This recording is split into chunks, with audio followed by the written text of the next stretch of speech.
So I just got to where I'm gonna be camped for the night. There she is. That's the little RV. Andre is her name. And yeah, I wanted to have some tea and just relax, and the sky had to go all getting real pretty, so I'm about to go hiking around this little area, see if we can find a good vantage to get some sunset photos. And yeah, this should be interesting. I don't exactly know where I'm at. There appears to be quite a few trails here. Here's the little trailhead sign. Don't crush the brush. That's kind of what I'm doing. Parked right there. Not really. But yeah, there's a lot of really cool trails here, so I'm gonna have to take a look at them. Don't just slither, pick up your litter. Awesome. Artists in this community. Love to see it. So yeah, let's go on a little walk, explore the lands.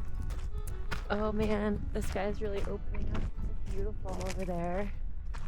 You can see it in the back of me. I don't know how good the video's picking it up. I'm basically just walking up a cutoff road, and this is a pretty interesting area with a lot of really cool rock formations. I would totally bring my bouldering pad out here and climb around a little bit now that I'm taking a pause from a lot of direct client hands-on work. I can do things that may or may not compromise the integrity of my hands, which is new for me. Yeah.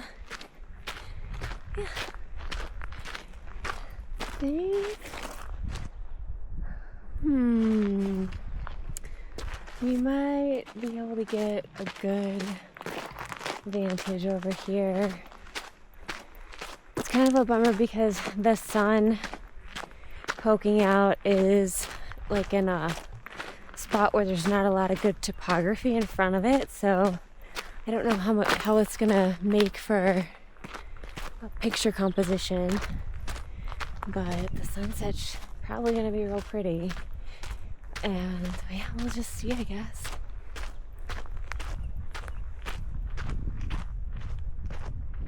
A lot of junipers around here. This is some of the rock formations. Pretty cool. A lot of little birds chirping.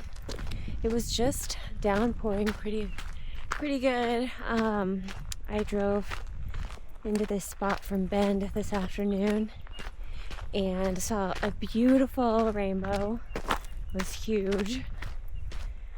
And I was trying to get a spot at a hot spring tonight, but they're all full, so perhaps tomorrow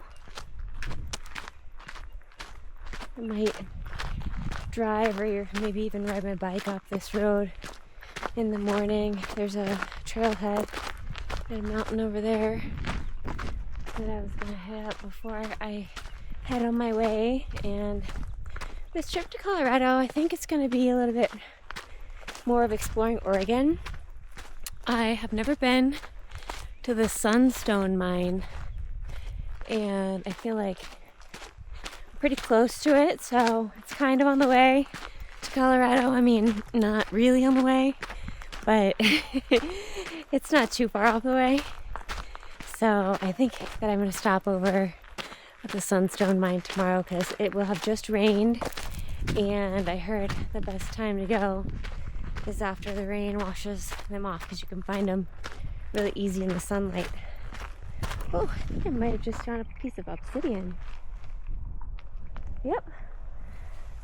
There's a little chopped in half piece of obsidian just laying here on the ground. There's probably tons more of it. Oh yeah, there definitely is. Awesome. No, I'm definitely not going to be looking at the sunset. I'm just going to be looking at the ground, rock hounding. Well, save that for the road, the walk back. Try to keep myself on task here. Scoping out a good zone. We'll go up just a little bit more. We've got some time before the sunset. It's about, I think, an hour till the sun sets here.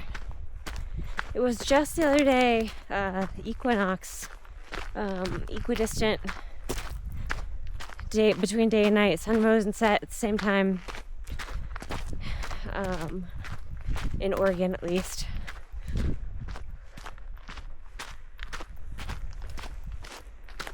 Yeah, this is a really cool zone. So much to walk around and see. When I get in a position, might throw the drone up too. Oh, cool. So this is the mountain. You can see it. Oh, let's go up here. This is the mountain that I was gonna try to check out tomorrow.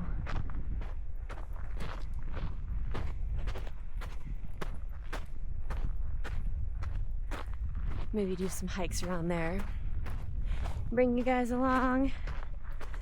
Can't believe I just straight up found a chunk of obsidian already cut in half for me on the ground, just in the middle of the road. I want to find an obsidian needle. That'd be sweet. Sometimes the obsidian, you can find them in certain spots where they're like a needle shape. I wonder if I could have got my RV up here, possibly. Might have to come back and repark because this zone's a lot cooler than where I was at.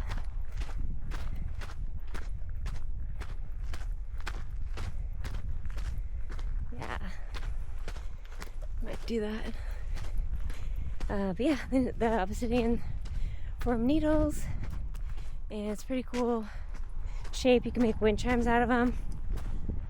They sound just beautiful. I actually have some of my RV that I bought from some people. Had an Audubon fundraiser a couple years ago. Okay, I'm gonna get serious now. See you guys in a bit. So, interesting story. I was starting to get rained on, so I thought I had enough time for the sunset to go get the little RV, because it was just around the corner, and try to bring it up the road. There it is. I made it, but spoiler alert, I made it, but the whole excursion to get it back up here was kind of treacherous. I need to get better about vlogging with like showing me in the cab, because it was kind of intense. I've never had to back down anything with the RV because the RV couldn't get up, except a super steep road and Telluride that was like ice covered. So I totally thought I could get up this, but I did not take the approach fast enough and definitely got stalled out, and then went back down. Was gonna park just off the side of the road right in front of it, and I was like, you know what, I'm gonna try it one more time, and totally sandbagged myself and got kind of a running start, if you will, and throttled it all the way up in first, and it made it. Andre made it. She's a good girl. She can take it. But then I started seeing this. I don't know if the colors are showing up. I should extend the selfie stick, but yeah, it's turning into quite the sunset, and we'll see if I can catch some of it. Should have brought my prime lens with me, but I did not. Since getting back into photography, I can say I've had two major challenges. Learning which lens to use in which circumstance is most of the time just like kind of pretty taken for granted and not that big of a deal. But when you have prime lenses, which I never had before, it really matters, because those lenses take amazing shots, but they're very specific most of the time. And then the next challenge I had, which we'll see if I end up throwing the drone up for this, but it's just ND filters and polarizer, and trying to decide which or both for the drone. I have like 18 filters for the thing, and I do need them, all of them, and the light for cinematic filming. It's just like, you gotta have it dialed in, and I just don't have it yet, so that'll just come with practice. Here we are. I'm enlightened. Wait, let's see if I can't get the angle right. Alright, I'm gonna take pictures of this. Bye.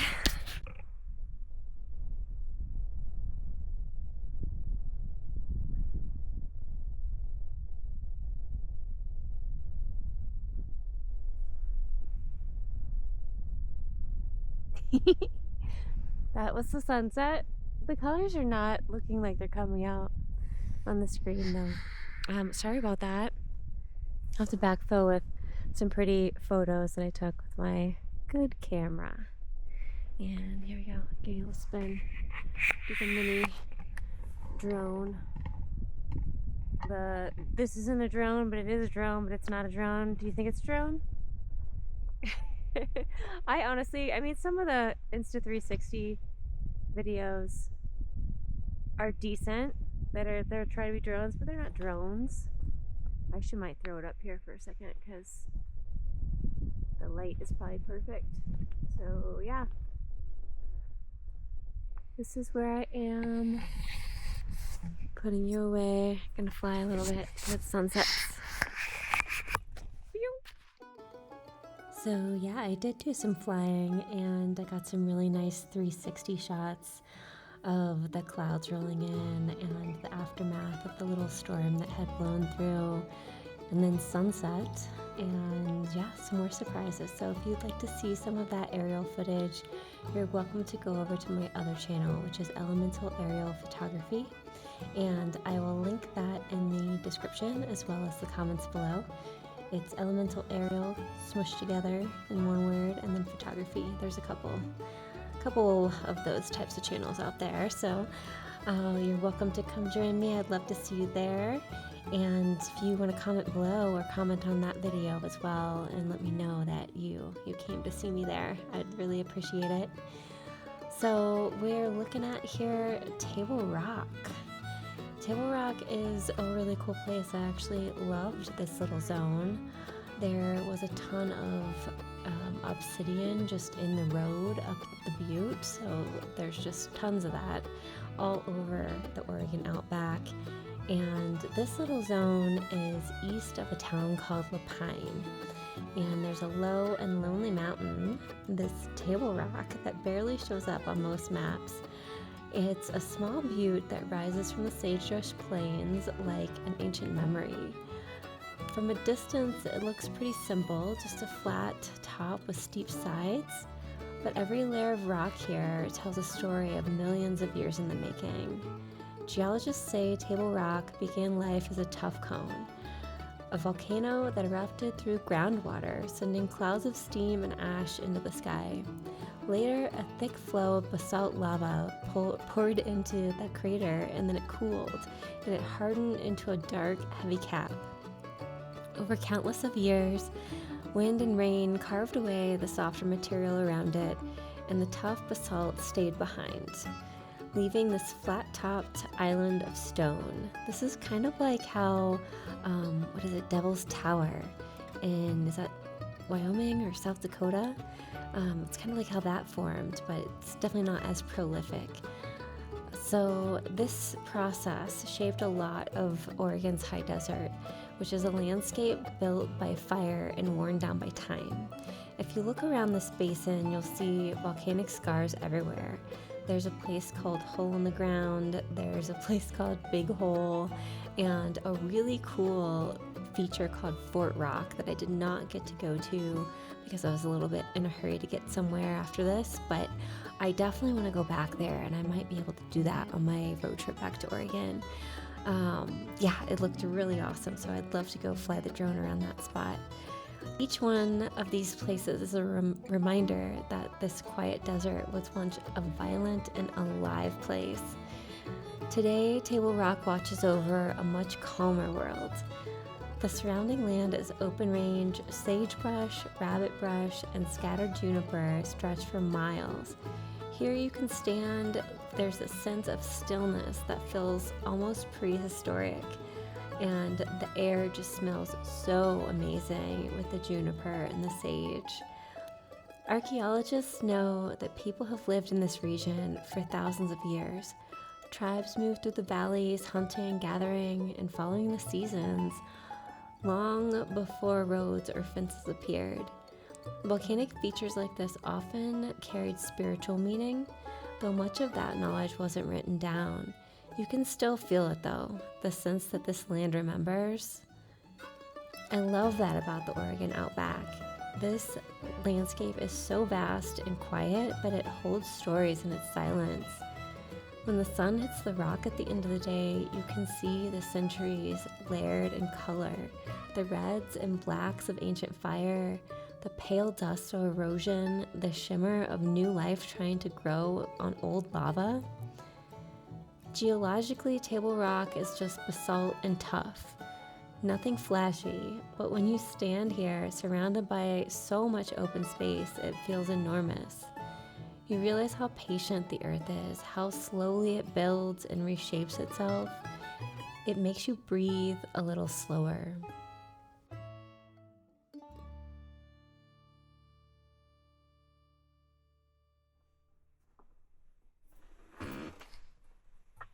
Oh, hey there. I just made some noodles and we're gonna see about a verdict on the calamari, canned calamari from Trader Joe's. I had a canned calamari once that was quite expensive and it was incredibly delicious. This did not look like that, so I'm wondering if it's gonna be any good. I hope I didn't ruin my pasta dish. I also got a eggplant tomato thing from Trader Joe's too. That's pretty good actually. I had it on some pizza last night with a friend in Bend, and in Bend, not in bed, in Bend. Yeah, some cut basil from my herb garden that I picked up before I left. So we'll see. It's a little bit hot. I think it might need to cool down a little bit.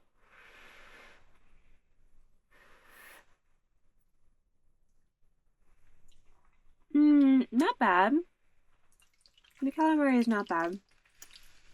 But it's not as good as the other stuff that I got. I will try to be on the lookout and find that.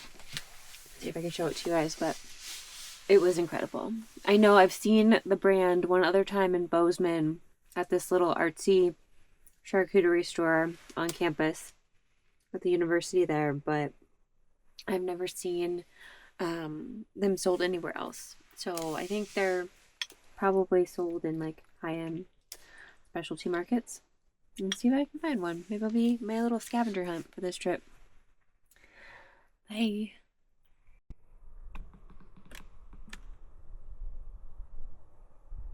Hi, it's morning.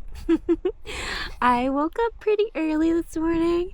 Definitely didn't get up for the actual sunrise, but the sun was still pretty low on the horizon. I've got my head out the window right now of my little RV, making some coffee, and this is the morning here. So I'm gonna go for a little walk up onto the bluff that I was on last night and maybe play a little music and decide what I'm gonna do with the day. I want to go find some sunstones today. I had an idea last night to light up a juniper tree and take some starry night shots, but I did not do that because it was a little too cloudy, but it ended up clearing up and it's gorgeous today. I think it's probably gonna be a really good sunset if the clouds stick around. There's still a little bit of moisture in the air, but it's pretty beautiful out here. I've got the tea kettle going. So yeah, this is the zone.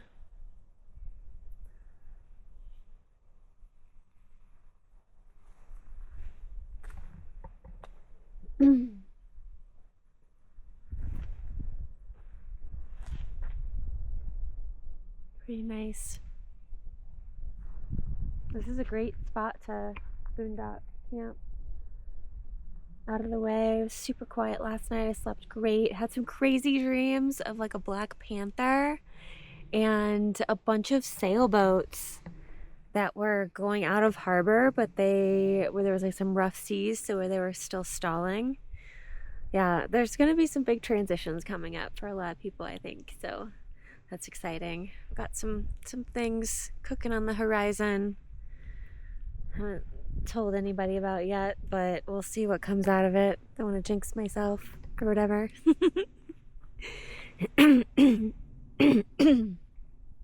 The juniper trees always get me a little bit when I first get out into the high desert.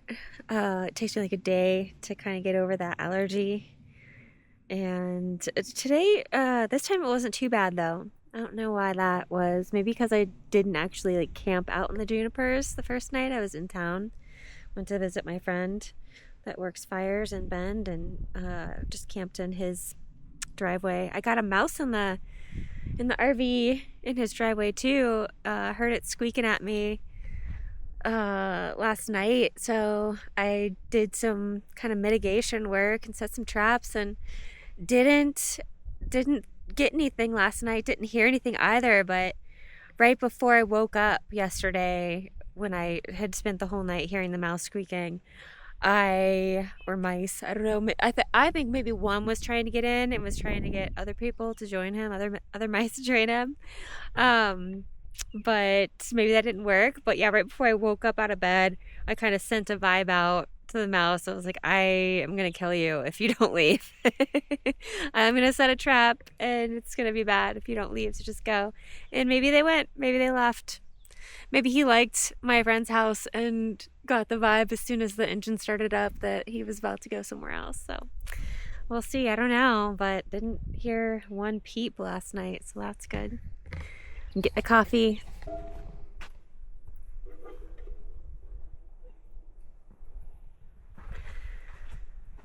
So here we are.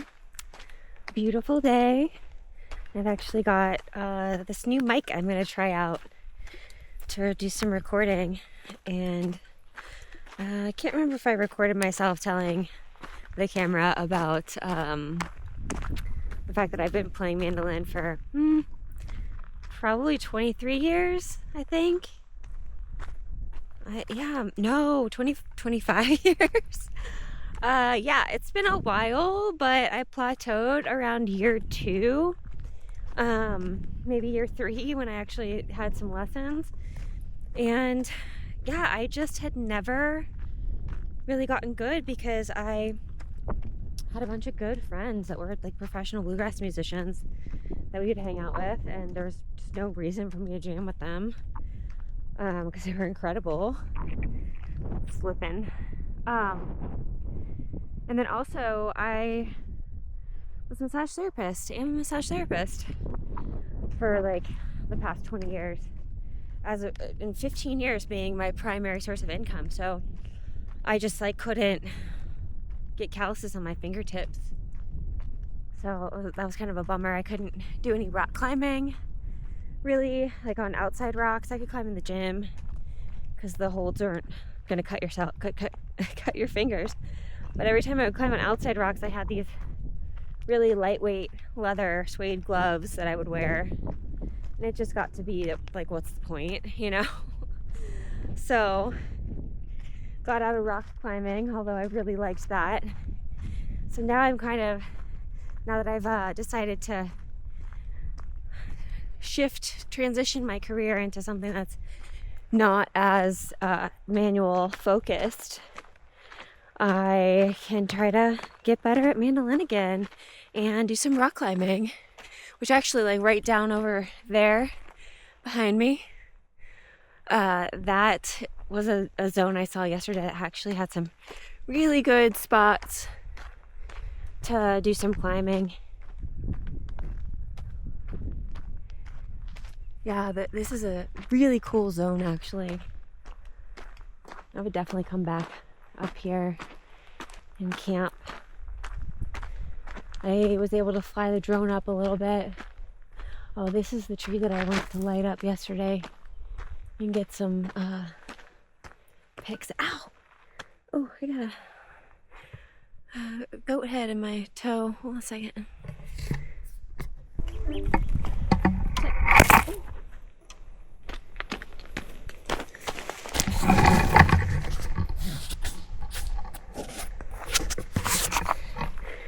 That sucks. I think I might have to put the...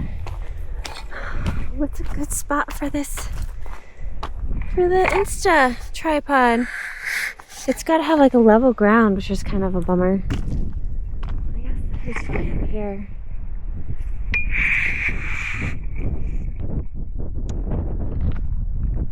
Okay.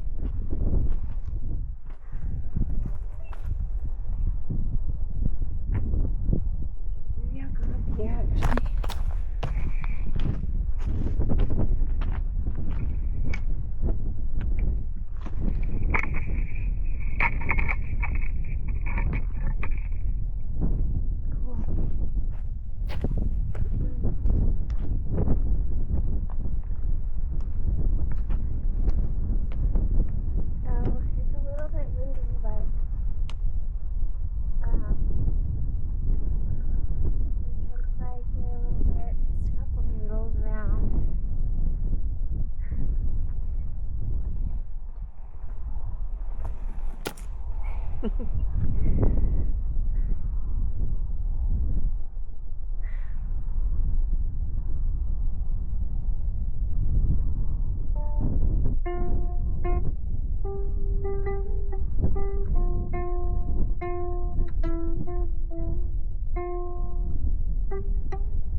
Jazz mandolin noodle, to be honest, and it's actually really hard on your fingers and hands if you're not used to it.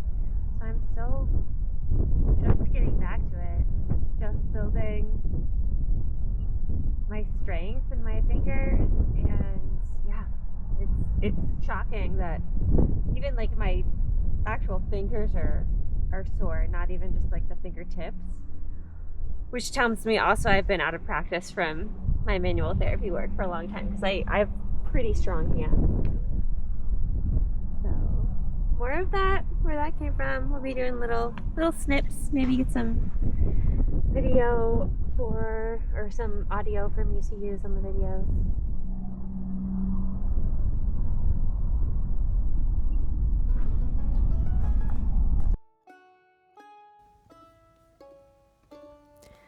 So if you plan to visit, do check your maps pretty carefully. Some of the land out here is private, and the roads can get rough pretty fast.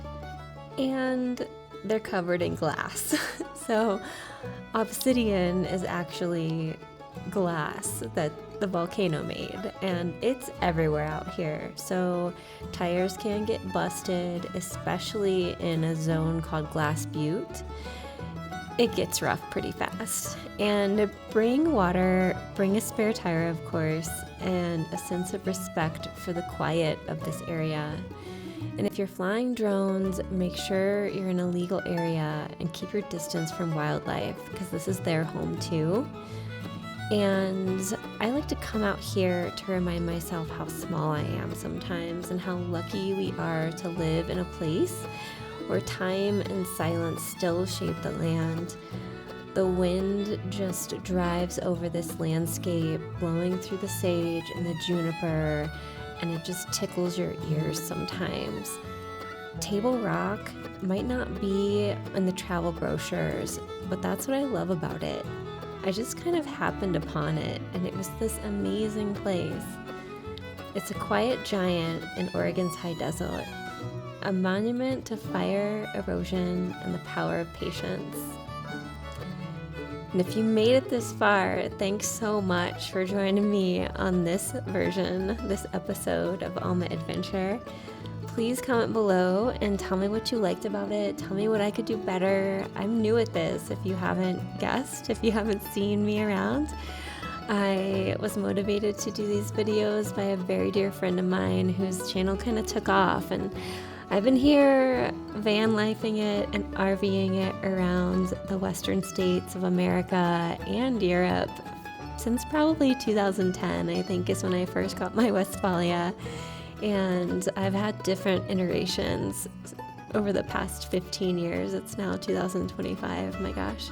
So I'm gonna really enjoy taking you guys back in time before I even gave a thought to doing YouTube, when I was just traveling around with me and my pup and telling you stories of how those adventures went all over the world. So stay tuned, stay with me, and you can also check me out on Instagram at alma.adventure.